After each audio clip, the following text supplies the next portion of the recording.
Cordial saludo, apreciados estudiantes. Damos inicio a nuestra clase del día de hoy. Vamos a continuar con nuestra programación acerca de los costos logísticos. Recuerden que el día martes vamos a seguir viendo Excel y vamos a continuar viendo los sábados todo lo referente a logística.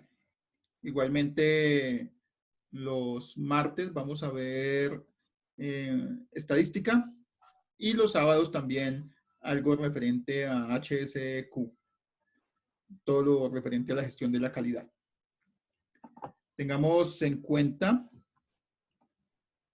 adicionalmente, que habíamos visto como tal los costos fijos y los costos variables, que son los costos más importantes de la manera como se manejan dentro de la logística y en general dentro de la profesión de los contadores. En este momento les voy a compartir pantalla, me confirman si la pueden ver. La persona que está compartiendo pantalla puede dejar de compartirla, por favor. Nos deja de compartir su WhatsApp, su Facebook. Bueno. ¿Me confirman?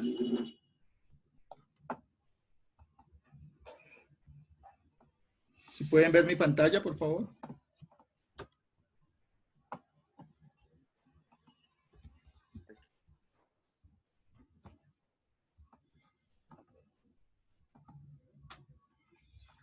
Sí, profe. Perfecto. Sí.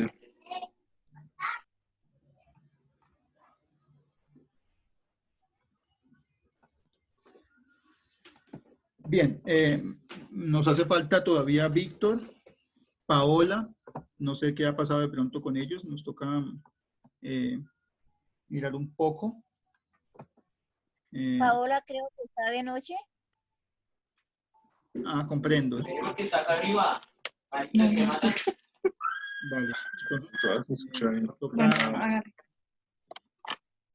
toca programarnos con ella para que nos pueda o tenga la posibilidad de enviarnos los trabajos. Flor me está enviando los trabajos, Flor Valentina, Flor Verónica se llama ella. Ella sí está enviando los trabajos. Nos falta Víctor el día de hoy adicionalmente. Bueno. Está Luz Marina, está Adriana y Rosalvita. Bueno, muy bien. Me dicen que pueden ver la pantalla sin ningún problema, entonces vamos a comenzar.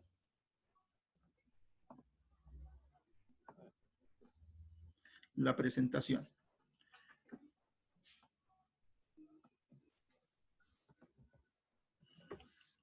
Los costos tienen diferentes clasificaciones de acuerdo con el enfoque y la utilización que se les dé.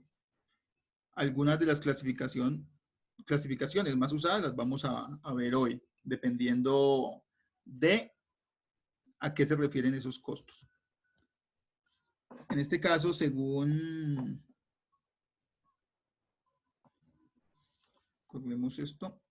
el área donde se consume de acuerdo con la función en que se incurren, entonces vamos a clasificarlos si son costos de producción, si se producen esos costos dentro de el área de producción, es decir, dentro del área donde se procesan los productos. Costos de distribución, que son los que nos competen a nosotros, sí son los que se generan por llevar el producto o servicio hasta el consumidor final, e igualmente los costos de logísticos en general no solamente abarcan estos, sino también los costos de traer los productos, de almacenarlos y demás. Esos son los costos logísticos. Bien.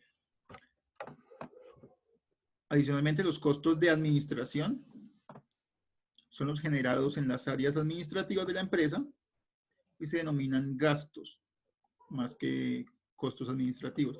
Estos costos de administración son los generados por no solamente el personal, sino básicamente de toda la papelería, todos los computadores, todo lo que se genera en costos en la administración. Los costos de financiamiento tienen que ver con la bancarización y son los que se generan por el uso de recursos de capital. Recursos de capital es dinero que se busca prestado en los bancos comerciales. Costos de financiamiento o de financiación. Preguntas hasta acá de pronto según el área donde se consume. Es decir, dentro de su empresa sería el área de producción, la que tiene que ver con toda la post cosecha e incluso también los invernaderos. No recuerdo en ese momento cómo se llaman. El área de donde están los invernaderos, el cultivo, ¿verdad? Cultivo. Entonces, en el área de cultivo y en el área de post cosecha, todos son los costos de producción. Y los costos de distribución, los de llevar las rosas hasta el aeropuerto. E igualmente de los proveedores también, son costos logísticos de llevar los productos hasta la empresa, de almacenarlos, tienen que ver con eso. Los costos de administración son todos los costos que generan las personas que están allá, los de nómina, el gerente, las personas que toman los registros de personal, contratación, todos son costos de administración. Son costos, digamos, indirectos porque no pertenecen a la producción, pero son costos muy importantes y deben tenerse en cuenta. Y los costos de financiamiento, si se está financiando con un banco, si se saca un préstamo, se generan unos costos de financiamiento. ¿Cómo se llaman esos costos? Otro nombre que le puedan dar ustedes a esos costos de financiación.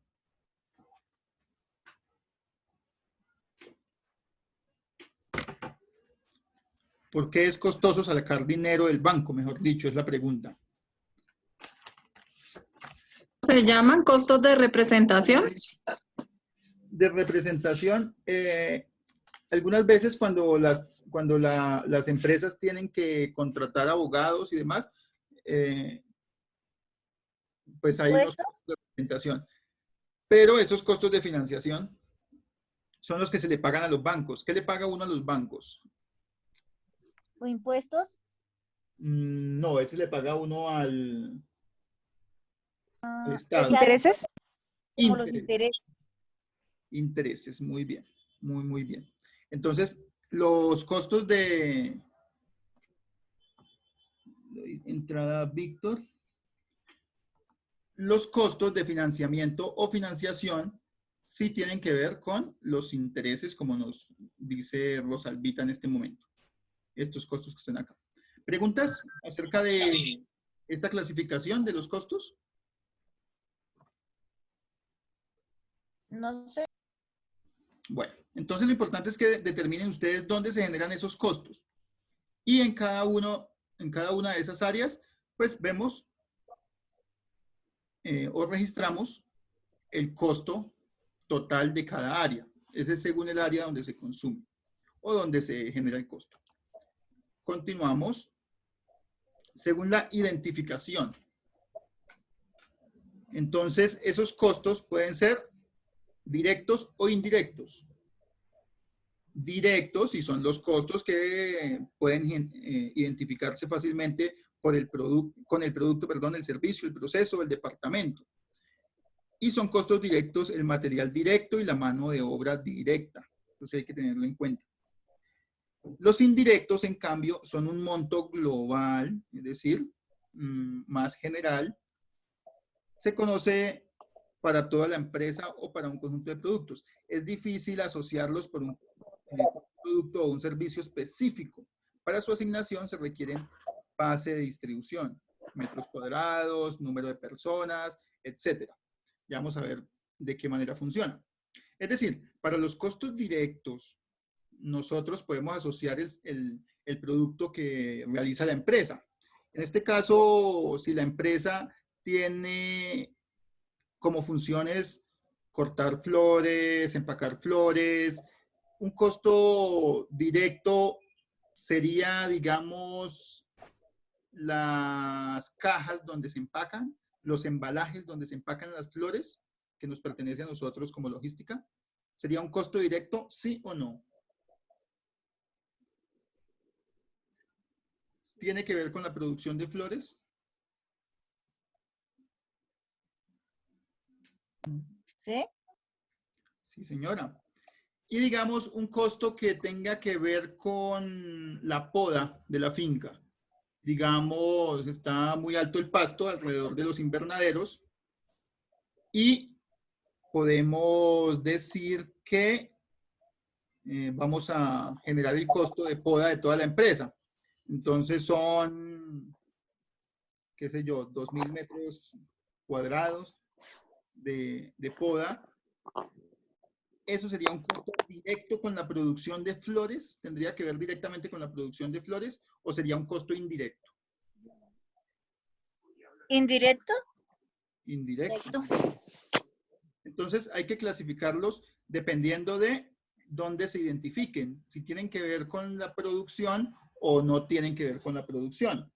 En el caso de la logística, una caja tiene que ver con la producción porque se va a empacar directamente en esa caja.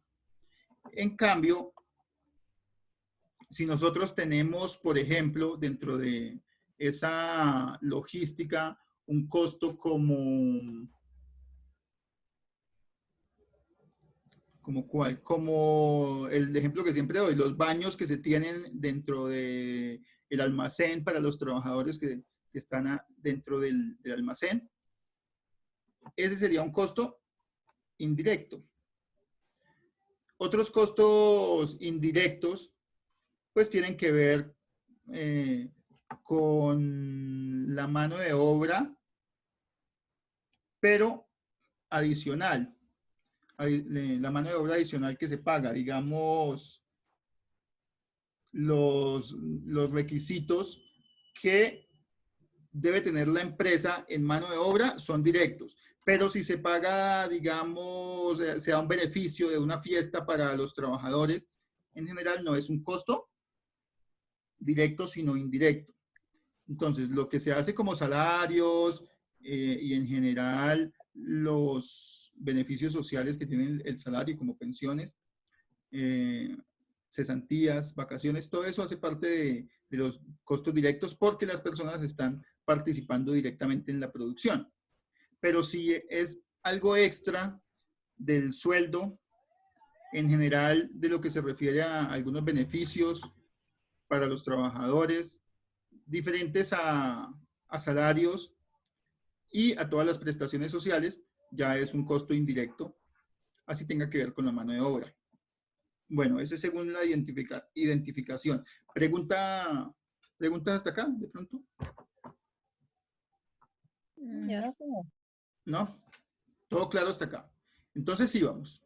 Según, devolvemos un poco, según el momento en que perdónenme,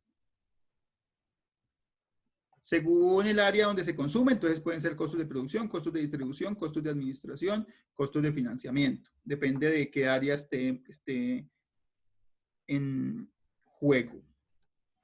Según su identificación, entonces pueden ser directos o indirectos, si tienen que ver directamente con la producción o no tienen que ver directamente con la producción o con el área en cuestión. Para el caso de logística, entonces, si tiene que ver con la logística, entonces es un costo directo. Si no tiene que ver con la logística, pero no tiene que ver directamente con el proceso logístico, entonces es un costo indirecto. Digamos, el casino. El casino no tiene que ver directamente con el área logística y no tiene que ver directamente con la producción. Es decir, sin un casino se puede hacer perfectamente toda la labor logística de la empresa. Pero ¿Ese sí es indirecto, profe? es un costo indirecto, porque no tiene que ver directamente con el empaque o con el almacenamiento. Es necesario para el funcionamiento de la empresa y se deben hacer esos costos, pero como no tienen que ver directamente con el proceso, entonces es un costo indirecto. Bien. Seguimos con el siguiente. De acuerdo con el momento en el que se calcula, los costos pueden ser históricos o predeterminados. Esto es de acuerdo con el tiempo en que fueron calculados esos costos. Los costos históricos son costos pasados que se generaron en un periodo anterior. Y los costos predeterminados son costos que se calculan con base en métodos estadísticos y que se utilizan para elaborar presupuestos. Estos costos históricos es lo que ya se registró, ya pasó. Digamos, los costos totales que generó la empresa en el año 2019. ¿Ese es histórico o es predeterminado? ¿Predeterminado? No, porque es un costo que se generó en el año 2019 y ese es un costo pasado. Es un histórico porque se generó en un año anterior. Exacto. Entonces, esos costos históricos son ya registros en libros y tienen que ver con aquellos costos que en este momento se pueden informar para poder determinar costos futuros, para poder determinar los costos predeterminados. Es decir, si yo en el 2019 gasté o me costó tanto la producción, en el 2020 puedo calcular que más o menos voy a utilizar pues los mismos costos más la producción adicional que tengo más el IPC. ¿Quién sabe qué es el IPC?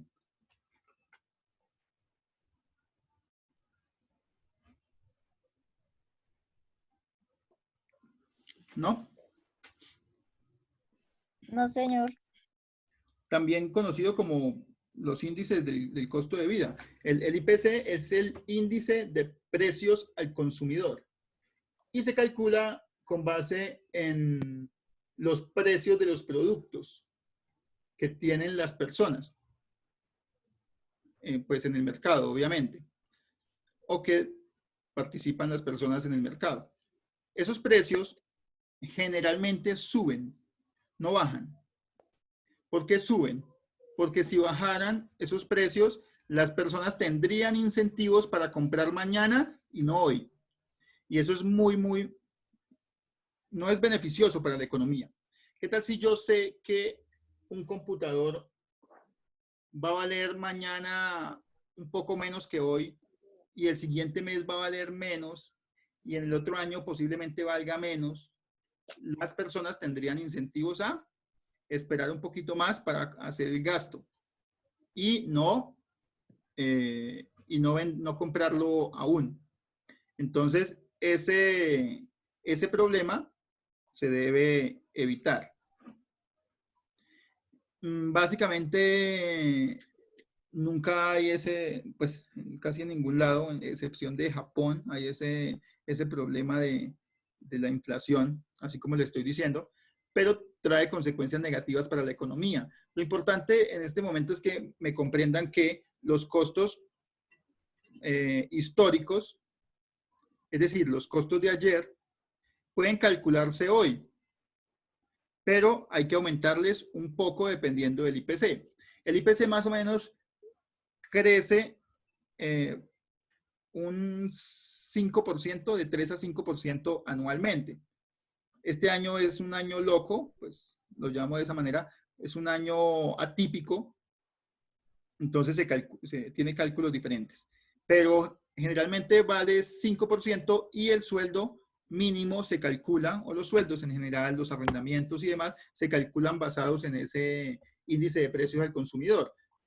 Cuando a final de año nos van a decir que nos van a subir el sueldo, generalmente no es que suba realmente nada.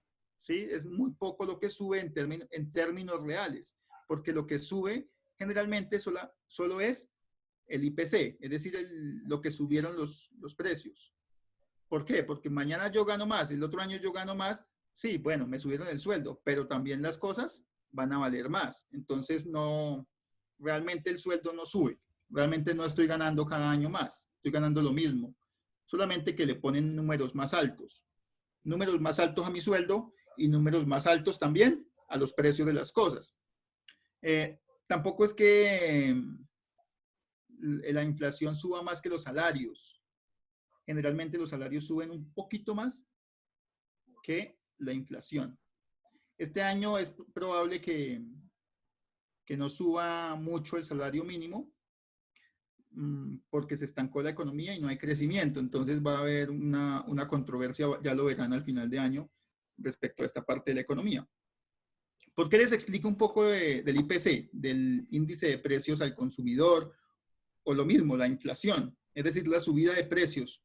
¿Por qué les explico eso? Porque los costos históricos que ya pasaron no pueden ser los mismos de hoy, porque hoy son más costosos. Y pues también dependen de, si yo tengo más producción hoy, los costos van a ser mayores. Recuerden los costos variables, que crecen los costos mientras crecen la producción, si se aumenta la producción. O también se puede disminuir la producción. Yo no sé si en este momento haya una disminución de la producción, por ejemplo, en las floras, o sí estoy seguro que en el comercio igual, digamos, de ropa, de zapatos, sí, de textiles en general, de herramientas, de la construcción, ha bajado la producción, obviamente. Entonces, obvio, también los costos variables bajan. Pero entonces todo eso hace parte de los costos históricos, los costos de ayer. Cuando digo ayer, quiero decir años pasados, meses pasados. Y los costos predeterminados son esos costos que yo puedo calcular dependiendo de cuánto me costó ayer. Es decir, que si yo hago un presupuesto para un proyecto, si ya hice ese mismo proyecto en otro lado, pues de esa manera voy a calcular el mismo costo para este año. Bueno. Pregunta hasta acá. Me metí un poco con lo de inflación. ¿Muy complicado? No. ¿No? Entonces los costos de hoy pueden ser los mismos de ayer, más la inflación, digamos. Es como podrían ustedes manejarlo. Bueno, muy bien. ¿Preguntas?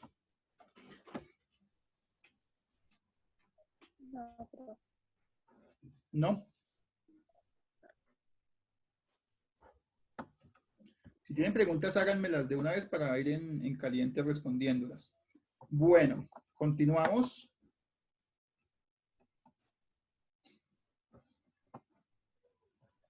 De acuerdo con el momento en el que se reflejan los resultados. Entonces, pueden ser costos del periodo o costos del producto. Los costos del periodo están calculando todos los costos que se generaron dentro de un tiempo determinado, digamos dentro de un año.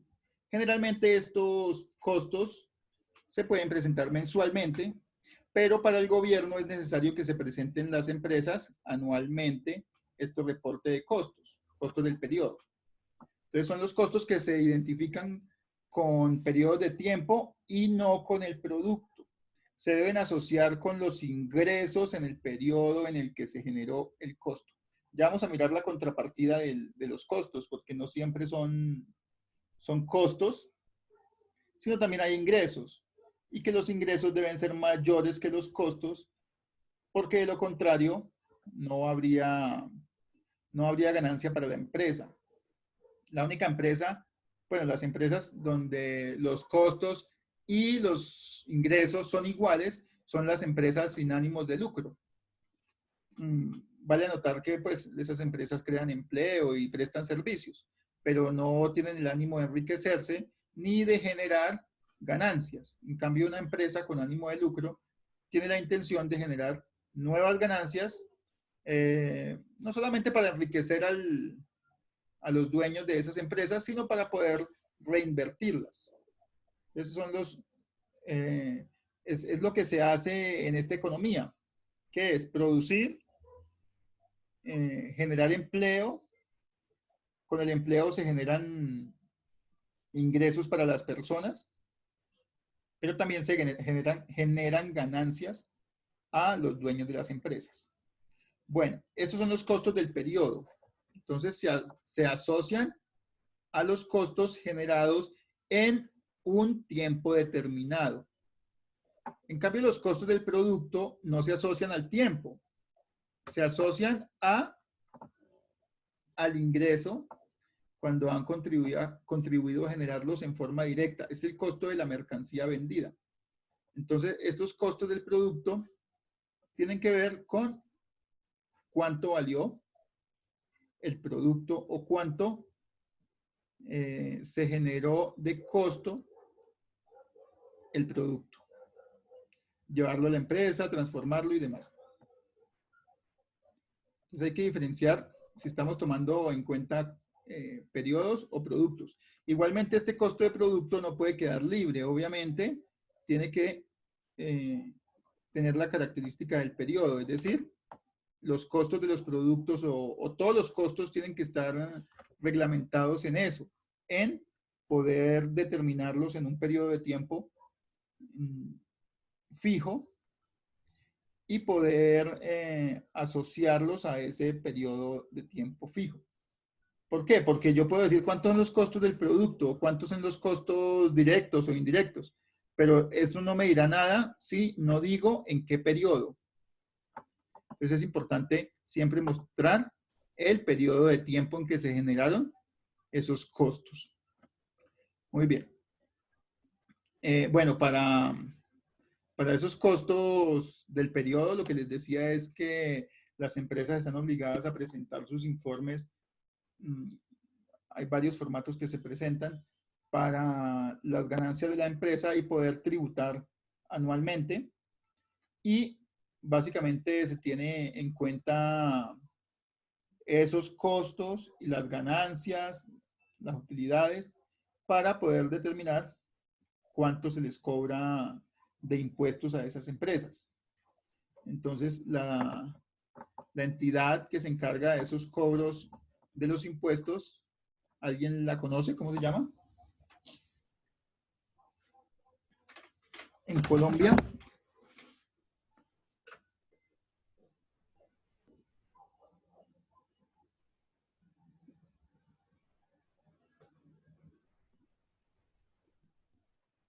¿Alguien sabe cómo se llama la entidad que cobra los impuestos en Colombia?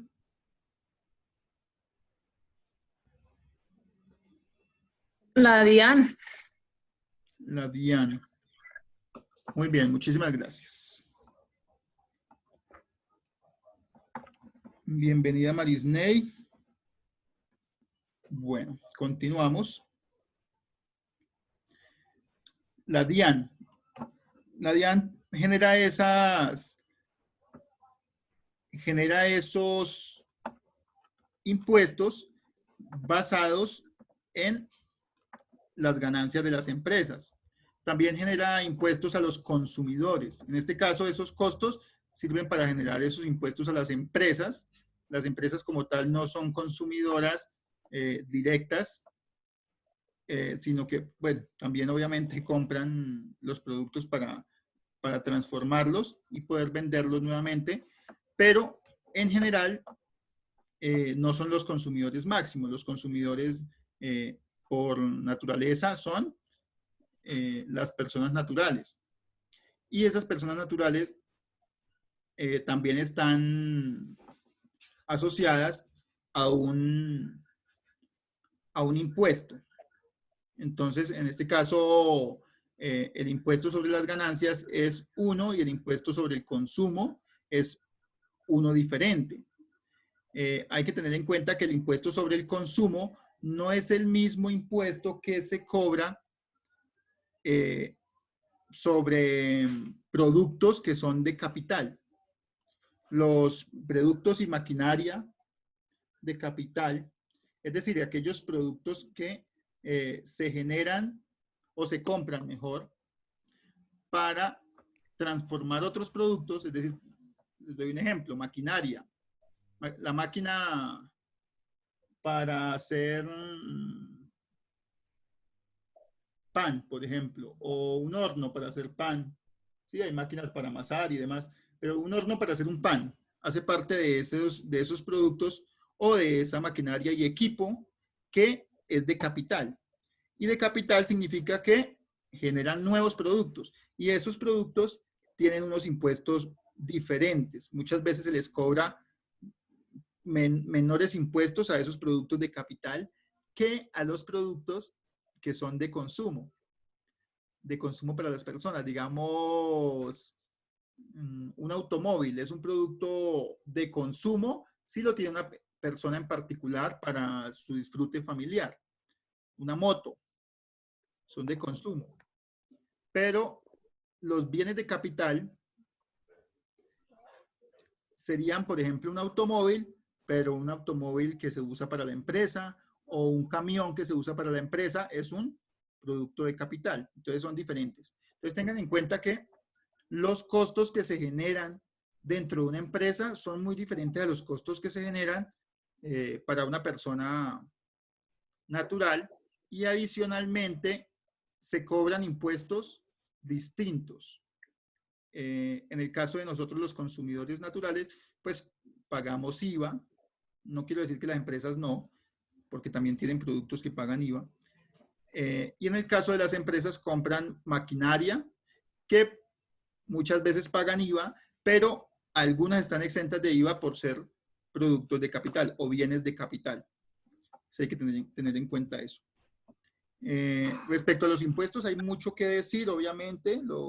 El Estado necesita los impuestos para los programas sociales y también necesita los impuestos para poder hacer infraestructura como puentes para que pasen las mercancías, las mismas personas.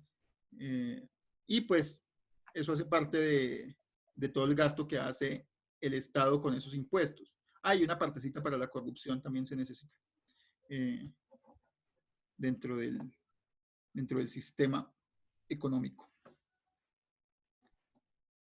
Bueno, eso de acuerdo a los costos anteriores, los daba yo de acuerdo al momento en que se reflejan los resultados, es decir, costos de los periodos, y explicaba por qué era necesario conocer el costo de cada periodo, no solamente para las decisiones de la empresa, sino también el Estado necesita conocerlos para cobrar los impuestos. Entonces, por eso charlaba un poco acerca de los impuestos del Estado.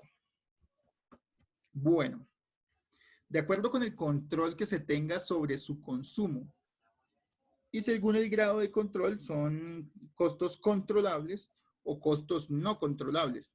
Estos son bien interesantes. ¿Por qué? Porque los controlables, como su nombre lo dice, son aquellos costos sobre los cuales la dirección de la organización, es decir, la gerencia, tiene autoridad para que se generen o no.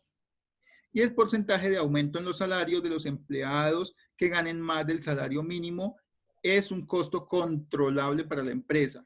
En algún momento dado, la empresa puede decir a las personas que ganan más del salario mínimo, les pago menos del salario mínimo y si quieren quedarse así, quédense, si no, no se queden. Entonces, eso es un costo controlable para la empresa de alguna manera. Lo mismo, bueno, por encima del salario mínimo, ¿no? Lo mismo aquellos costos sobre los cuales se puede prescindir de alguna manera. De pronto recuerden ustedes aquellos costos que las empresas pueden hacer o no hacer para reducir como tal o para aumentar como tal la utilidad o la ganancia de la empresa mejor. Y los costos no controlables son aquellos costos sobre los cuales no se tiene autoridad para su control. Ejemplo, el valor del arrendamiento a pagar es un costo no controlable, pues dependen del dueño del inmueble. estos costos no controlables se deben pagar. Sí o sí se deben pagar. Y los no controlables, los controlables, esos se tiene una margen de maniobrabilidad, de maniobra. ¿Por qué lo digo de maniobra? ¿Por qué? Porque yo puedo bajar el salario, por ejemplo, de los trabajadores que ganen más del salario mínimo.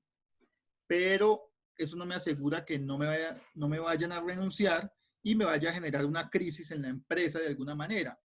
Entonces me genere más costos de los que me estaban generando la empresa como tal. Es decir, si yo le bajo el salario a la mitad a los ingenieros y se me va a la mitad y ya no sé qué producto aplicarle a las plantas, ya no sé qué temperatura manejar dentro del invernadero, ya no tengo una persona que esté pendiente de las personas y las tareas que tengan las personas dentro de la empresa, entonces puede generar caos. Entonces es un costo controlable hasta cierto grado. Entonces hay que tener en cuenta eso. Bueno, quedan 3 minutos, no sé si tengan preguntas hasta acá.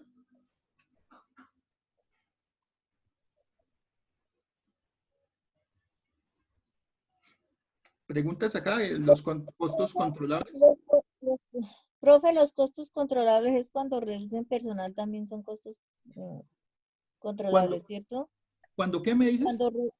Cuando sacan personal de la empresa, o sea que dicen, no, toca sacar personal porque los costos están muy altos y... Sí, muchas veces esos costos controlables se manejan de esa manera, pero no se puede, no todo el personal es un costo como tal controlable. ¿Por qué? Porque yo puedo sacar algunos y puedo prescindir de algunos. Es decir, ya no tengo 2 vigilantes, sino 1. Ya no tengo 2 personas que pueden, sino 1. Y no me importa que se aumente un poquito el tamaño del pasto en la empresa. Entonces, de cierta manera es un costo controlable. Pero cuando yo saco la mitad de los trabajadores, ya eso no es un costo controlable. ¿Por qué? Porque se me va a bajar la producción y se me va a bajar de una manera muy, muy alta. Algunos empleados puede que se puedan sacar, digamos, unos empleados del aseo, sí, pues va a estar un poco más sucio el lugar y eso, y la empresa no se va a ver tan estética, pero no habría problema y son costos controlables de alguna manera. Pero no todo el personal es un costo controlable. Yo diría que en general el personal es un costo no controlable. Entonces, pero buena la pregunta, porque muchas empresas quieren reducir costos sobre esa base, sobre bajarle el salario, y como no pueden bajarle el salario por debajo del mínimo, entonces simplemente echan a algunas personas y a los que se quedan son los que pagan los platos rotos, por decirlo así, porque son a los que se les va a pedir mayores resultados. Entonces, esas empresas al corto plazo de pronto funcionan, pero a largo plazo las personas ni siquiera querrán trabajar en ese lugar, pues por necesidad y demás de pronto.